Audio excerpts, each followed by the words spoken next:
All right, looks like we're live. Hello, everyone. Welcome. Today we are joined by the Formica team, and what we're going to be talking about is DevKit, Formica, building AVSs, and just their experience not only with EigenLayer but also with DevKit, which is the product that we just launched recently, which just makes it a lot easier to build software on EigenLayer. Me and Scott streamed about it yesterday. We're going to be doing a lot more stuff around it. So I think it's really cool to have this team here because they have a lot of experience in building like in the crypto space. So it's going to be interesting to kind of hear like what types of challenges they've run into, how DevKit maybe has helped them in some way. Also maybe how we can get some feedback on improving DevKit in the future as well. So as we kind of kick this off, I'd like to do intros. So Akash, do you mind starting, and then Mehran, and then Scott? 100%. So, by the way, Scott, Nader, thank you for having us. Really appreciate the invitation. To keep it short, because my background is a bit of a mashup. Hi, guys. My name is Akash. I'm the co-founder and CEO of Formica. I started my career as a software engineer at one of the biggest banks in Belgium, and got really a lot of perspective about like the UX and security features that are very important for consumer-facing applications. And then I'm like, okay, you know what? I've done this for a long time. I want to spread my wings a little bit. So I did a master's in AI, but that was short-lived because I fell in love with Ethereum. It's kind of funny how it all is now tying up together in the end with the AI on Ethereum and everything. And then I did a PhD, basically applying cryptography to make decentralized applications more secure and scalable. And while I was doing that, I was the CTO at 3 Mile Labs. It's a research house where I met a lot of Web3 builders, building in the trenches, understood the pain points, knew there's a problem that has to be solved. And that's kind of what gave me the idea of Formica.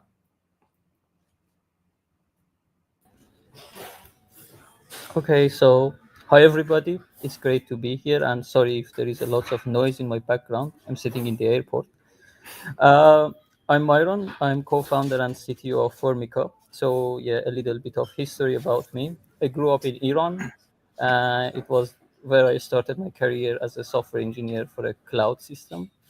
And actually, it was a time that I learned about verifiable computations, and I was very optimistic about the future of trustless computations. And later I became an infrastructure director for a payment application. And that was a very challenging role because of the lots of strict security policies for banking systems in my country. And it was also amazing because it was where I really understood what it takes to build a payment platform that people actually want to use it. And after that, I moved to Europe. I continued working on trustless computation, and I was spending most of my time on the cryptography behind zero-knowledge proof systems. And last year, I joined 3 Mile Labs. That was where I met Akash, and most of the time we spent hours discussing logic and philosophy of modern payment systems. And we were very interested to know how to remove the element of trust in a payment system and keeping the payment system actually usable. And I guess you realize that blockchains are perfect for that. Yeah, 100%. actually, so that's a long story, but I can briefly tell you the whole process of it. So we had lots of discussions with Akash, and I remember the day that Akash came to me and we were talking, and he was telling me the story about his childhood, that how he used to buy small items on credit from a local shopkeeper who was simply keeping a tab on the debt of the Akash and trusting that Akash would settle off the debt that he has later. And then we realized that, okay, at its heart, this is how today's the global payment network works. And the trust that once existed between the shopkeeper and Akash was simply moved to larger scale. And it's now between consumers, merchants, and card issuers. And they all are providing services before the money actually changes hand. And they are relying on trusted confirmations instead of actually immediate payments.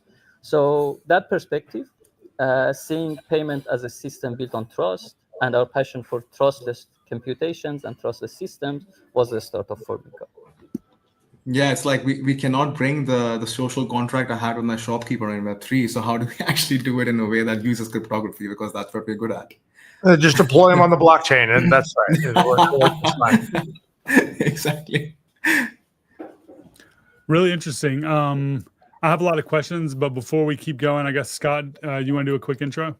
Yeah, I'll give a quick intro. Hi, everybody. I'm Scott, OX Protocon here at EigenLabs, Director of Protocol, brainchild of DevKit.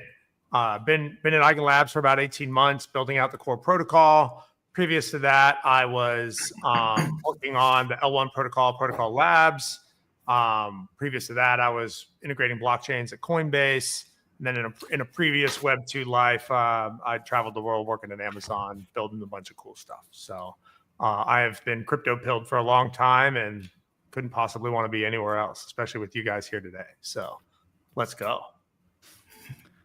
Oh yeah, and I'm Nader. I'm the Director of Developer Relations at EigenLabs. Been here for about a year and 7 or 8 months, and really excited to see improvements in developer experience because it makes my job a lot easier for sure. So, okay, so like to kind of kick things off, let's talk about maybe what you all are building, like what Formica is, and then we can kind of go from there.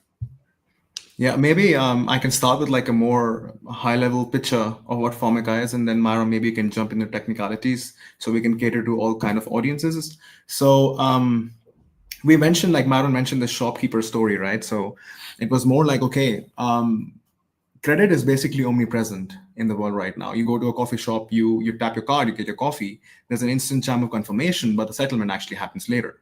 Because batch settlements are the most efficient way to go ahead with these things, right? You can't just make real-time money transfers every time 8.2 billion people actually make transactions using card networks. So the idea was that, okay, Web3 is pre-funded. It's basically everything you have to do, you have to front cash for it. Like it's really basically living your whole life with a debit card-like infrastructure. And what Formica does is it basically changes that. It provides this credit-like kind of flow that doesn't exist in Web3. So it's like this missing transaction settlement / layer that lets any service that accepts crypto as a remuneration to extend out cryptographically enforceable lines of credit, or like a tab. Like a shopkeeper's tab, but enforced with cryptography.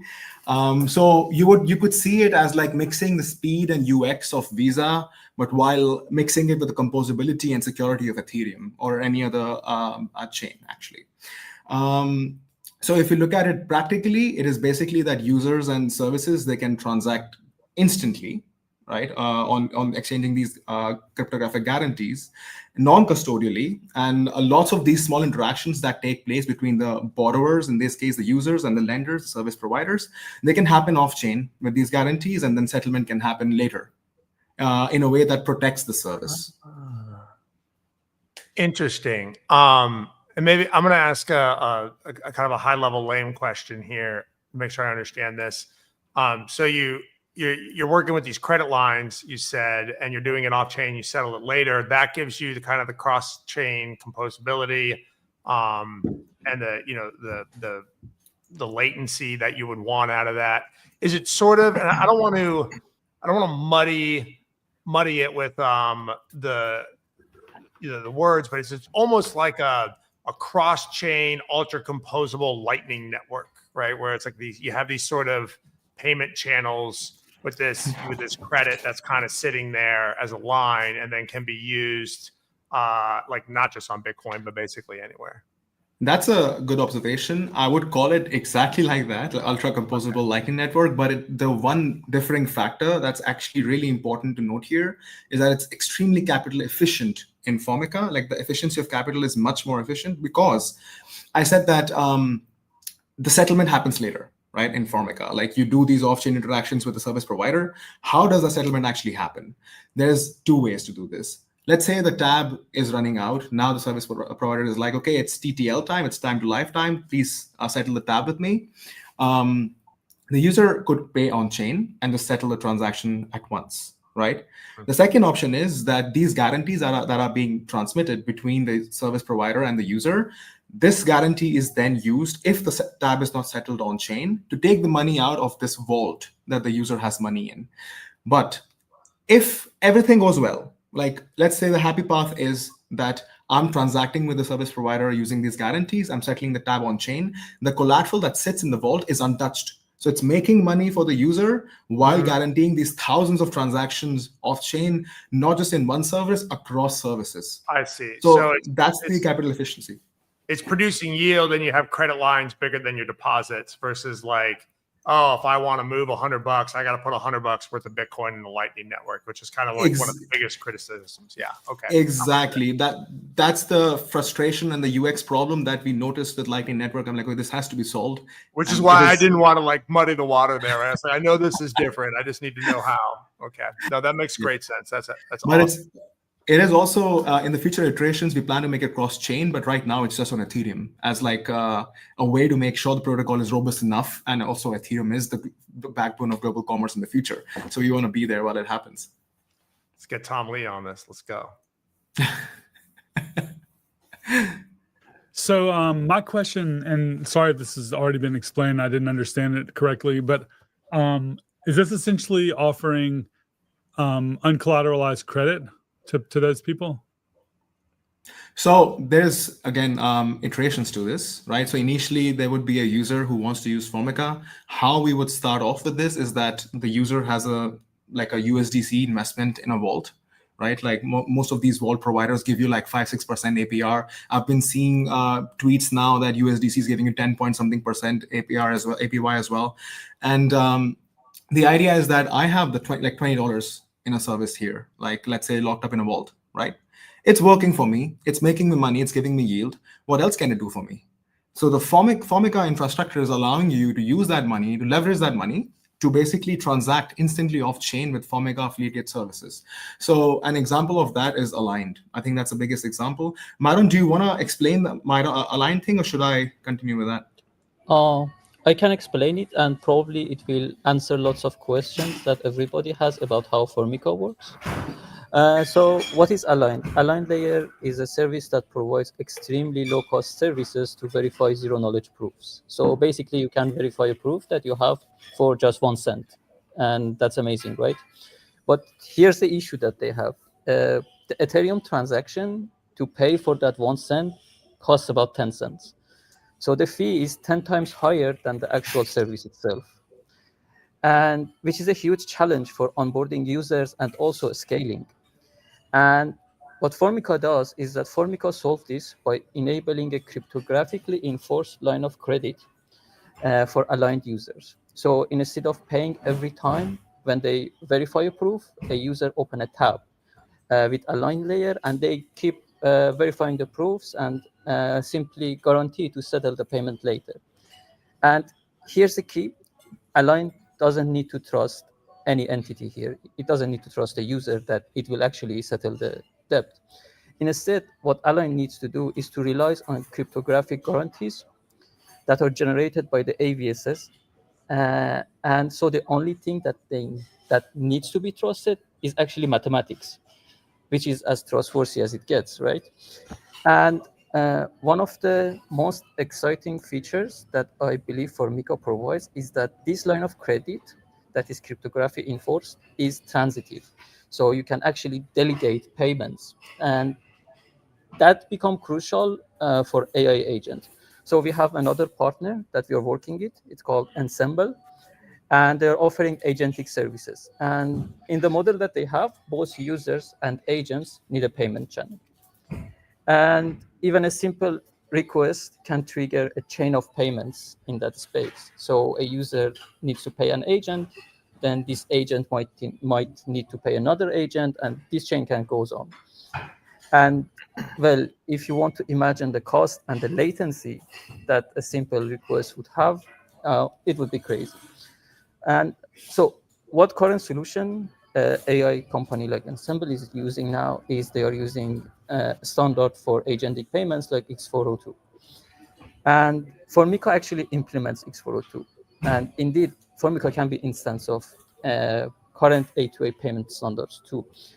So, and in addition, it's eliminating the gas fee and also eliminating the latency. And the combination of these two is what making the payments in agentic space practical and scalable.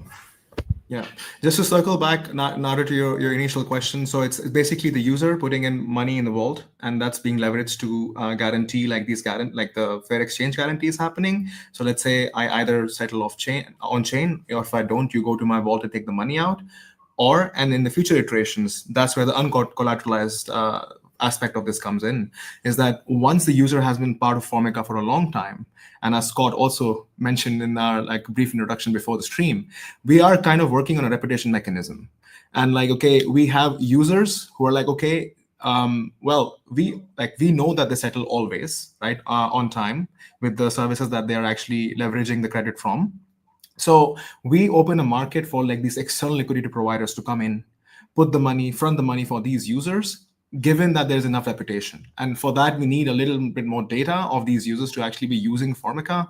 And because of that, it's going to be future iterations of the product that we're building. Is this where we start to do NFT loans again? That makes some good collateral these days, right? A couple pengus, let's go. You can do whatever you want with it, to be honest. No, that's really interesting because, with the reputation, that's just going to increase the capital efficiency even more. People are going to be accruing these on-chain profiles. You're going to be able to build credit, I think, very easily that way, almost even easier now than Equifax or some of these other guys. So really interesting space that you guys are exploring. Yeah, so, with traditional finance, you can say whatever you want about it, but there's a lot of innovation happening there for years that we've been using traditional finance, and slowly it's coming to Web3, right? So you need to give it primitives to enable that to happen. So all of these primitives, for Formica enables, like I mentioned, the margin loan aspect of this is all just reiterating what's happening in traditional finance, but in Web3.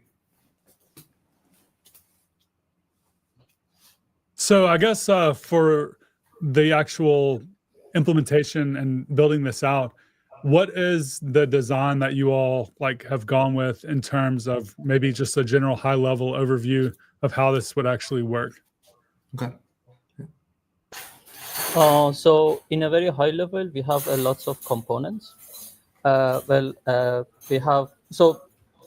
value that we have is to have a trustless solution that does not affect the UX of the users. So yeah, we have operators that perform the jobs of generating these guarantees that each request in a tab is going to be paid. This is where EigenLayer and AVS actually comes from. And then we have some smart contracts that make sure that everything is done correctly. And then there is vaults that the collateral of the user is there and generating yields. So very high level, these are the main components, but we can go and dig into different parts if you guys are interested.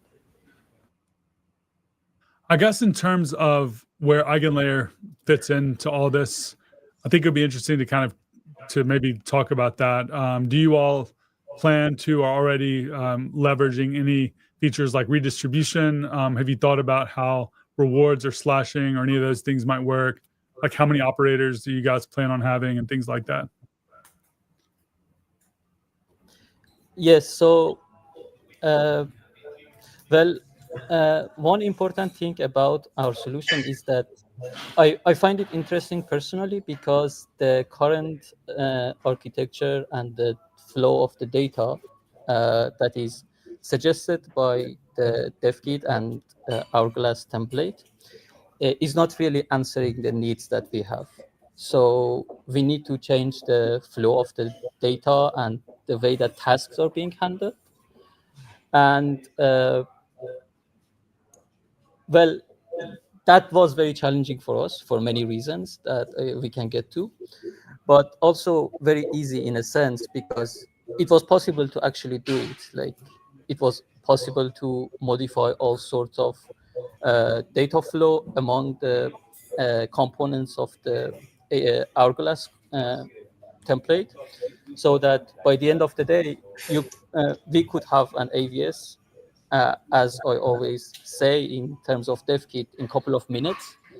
And that is actually true for if your needs is actually following what DevKit suggests. So if you can afford to submit the tasks to the way that DevKit suggests.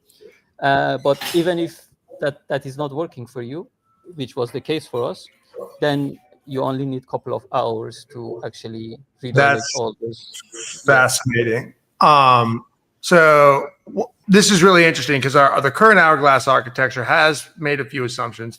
One of the things that has gotten you guys on DevKit off the ground so quickly is the opinions that it just kind of takes, and they're not always going to be right. But then providing these escape hatches such that you can kind of extend it or throw out the pieces that you want. And when it comes to like some of the task management stuff, we made the initial assumption that you would take these transactions on an L2 as your inputs and outputs. That way you could kind of integrate it, with other apps or whatever. And you guys, as one of our earliest users, said, you know what, that's not actually what we're going to do right now. So we're just going to throw that out.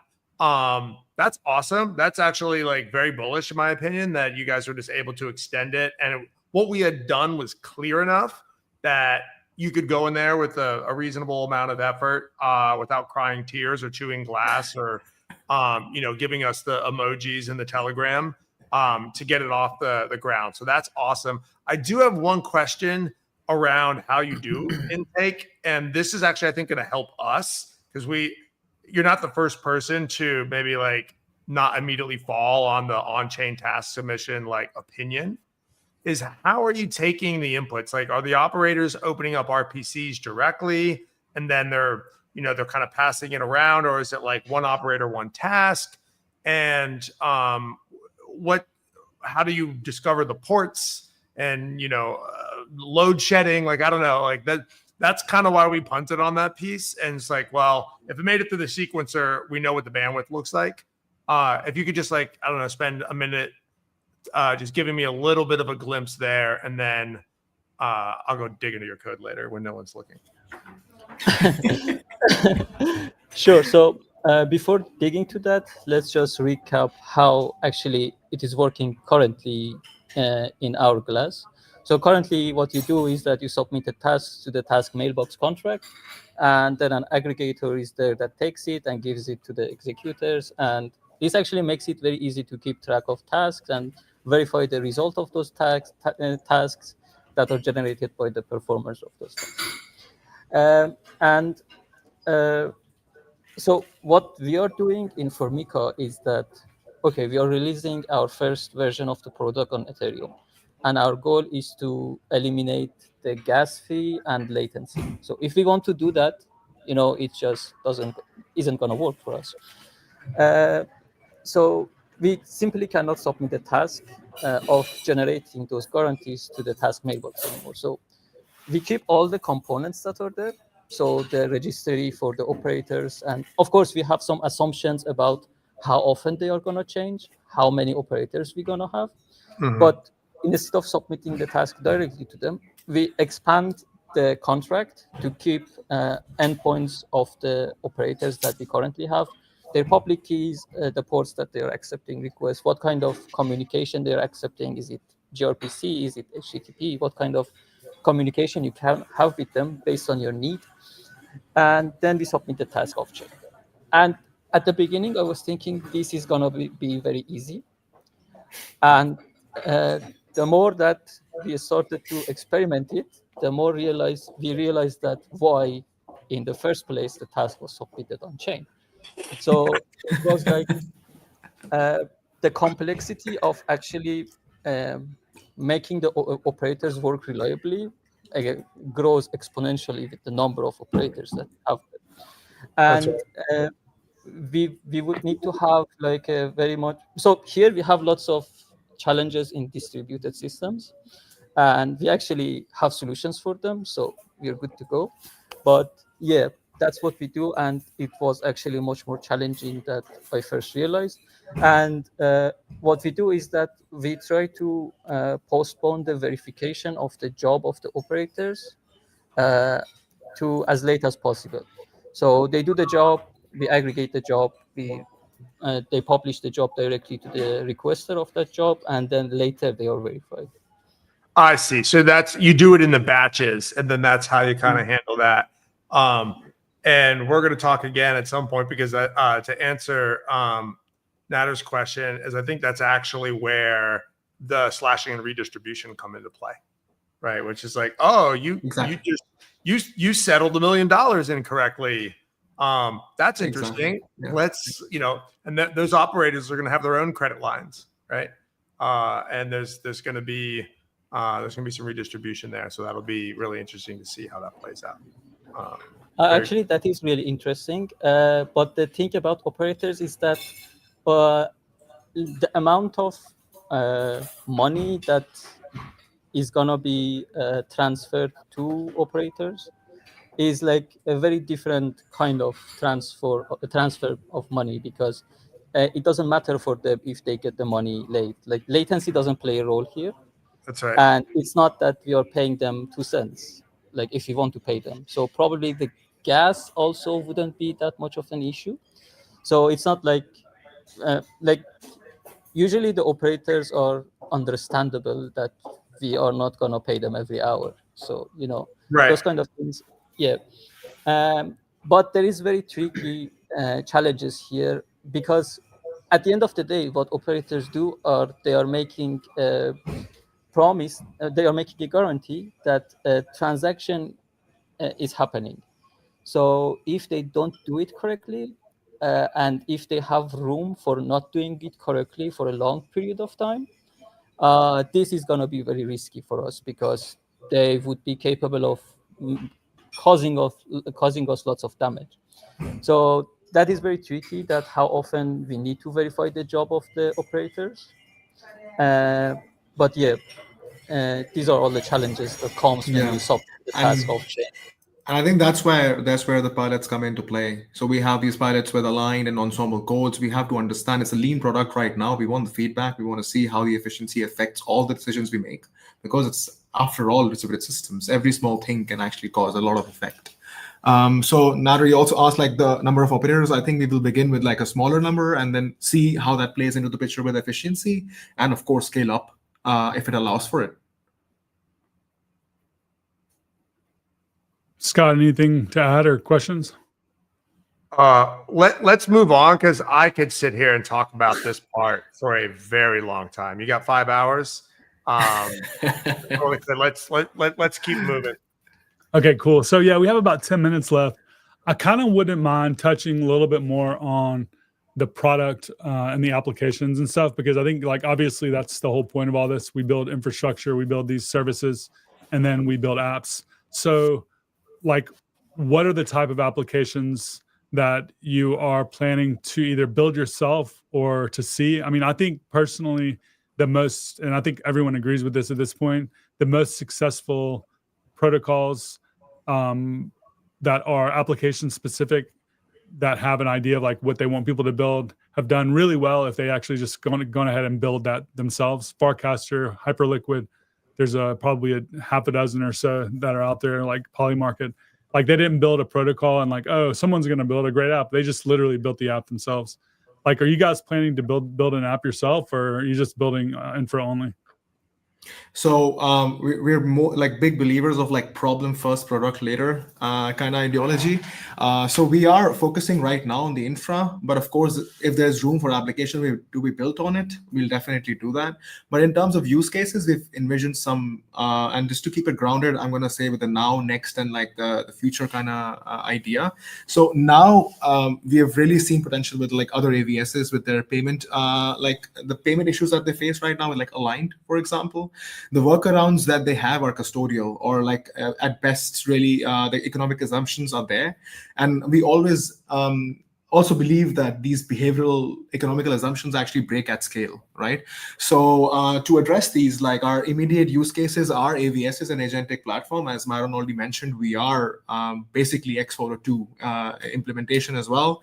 And at the same time, if you look at the next and the later stages, for the next stage, I really foresee gaming and to be like one of the biggest applications of Formica, especially the in-game transactions and the millions that are processed with these. If you see Web3 games like Axie Infinity and all those things, like usually they have also pre-funded wallets, and that is capital inefficient. But what Formica can actually allow is to make it more capital efficient by leveraging these lines of credit. And in the future, what I really want to see, and that's what like I really believe is a killer use case of Formica is basically yield-backed payments in the retail scenario. Just imagine buying coffee with your yield. Like it's so much more efficient for capital. It's so much more usable. It's so much more based on dependable roots of trust like cryptography. So those are the kind of use cases. Scott touched upon the cross-chain interop aspect of this. We do need bridging partners to actually enable, let's say, some service on Solana to be paid by a wallet in Ethereum. It's something that we've foreseen either as partnerships or something that we'll build ourselves in the future. And the other basically applications we're foreseeing is like this credit reputation mechanism that I spoke about, touched upon also in the beginning.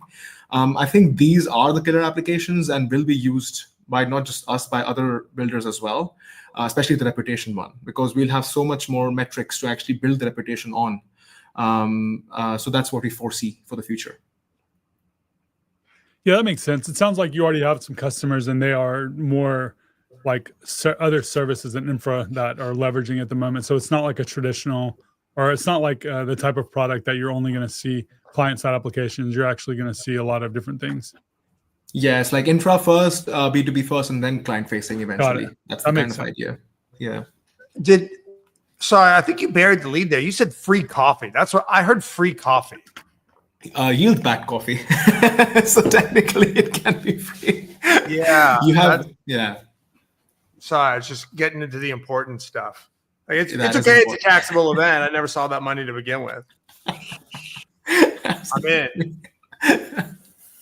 So yeah, this has been really, really interesting. I'm kind of curious though. You guys are deep into building a product. Like zooming out a little bit, what do you see happening in crypto at the moment that also excites you? That isn't exactly what you're working on. Just out of curiosity. That's a very good question. Well, I've been really excited about the AI crypto intersection. And, like one of the things that I foresee that Formica also helps with is basically this intersection, right? So the idea that agents will be playing major roles in not just retail checkouts, but literally every action like that we would make on the internet. The idea that, we won't be even opening our browsers and just like sending an app, like a message on an app to get us something, and that's done. I think that one idea unlocks so many questions in my head, especially like what kind of revenue models would you foresee? Is it going to be ad-based, or is it going to be more like how Cloudflare has this new business model of paper crawl, paper scraping kind of business models? Like, would those be more prominent? If yes, how would this happen instantly and atomically? Because agents would be making millions of transactions. Like the scale of those transactions would be insane. How would that happen? Traditional finance rails cannot handle that. It's going to be Web3 rails. It's going to be blockchains that are actually going to enable it. But are the solutions ready to actually handle the scale? So that's kind of things that are like exciting me right now. And I'm really willing to see what's going to happen in the future. Yeah, and on top of that, what really is exciting for us is that we believe that our solution can make onboarding of the users much easier, because there would be no need for the people that are not familiar with Web3 transactions or making payments using Web3 stuff. They don't need to learn anything. Like, we could just hide away all the complications, not only from the users, but also from the developers of those systems. So by the end of the day, the payment itself wouldn't be a problem. And that's not impressive in my opinion enough. The payment at the scale would not be a problem. And these are probably most of you are familiar that how scaling is unpredictable and scary. So I mean, at the end of the day, what this looks like, and this is, I think, what we all want, because we're all sitting here messing with wires that hang out of the blocks, and we're okay with it. But it's basically settlement infrastructure. At the end of the day, I'm still doing that, right? Like, I'm still paying with my watch, and I don't even necessarily care. It's that free coffee watch. It's kind of where I'm all about the free coffee. You had me sold to them. But that's the settlement infrastructure built on top of the Web3 infrastructure, and then you get the applications and the cards. And if you give me 5x points back on it, then I'm all in. So Yeah, it's more like a credit layer on top of Web3 Rails. To be very, very precise, it's Ooh, really that about needs to go on your website. That was smooth. Yeah, Right yeah. Thanks. I like that. I'd clip this and put it like in the website as well. It's the credit layer on top of Web3 Rails. That's where I'm going with this. Love it. Awesome. Well, I think we're about wrapped up on time. This has been really great. I really value both you guys' time, and I appreciate you coming on here and hanging out with us today.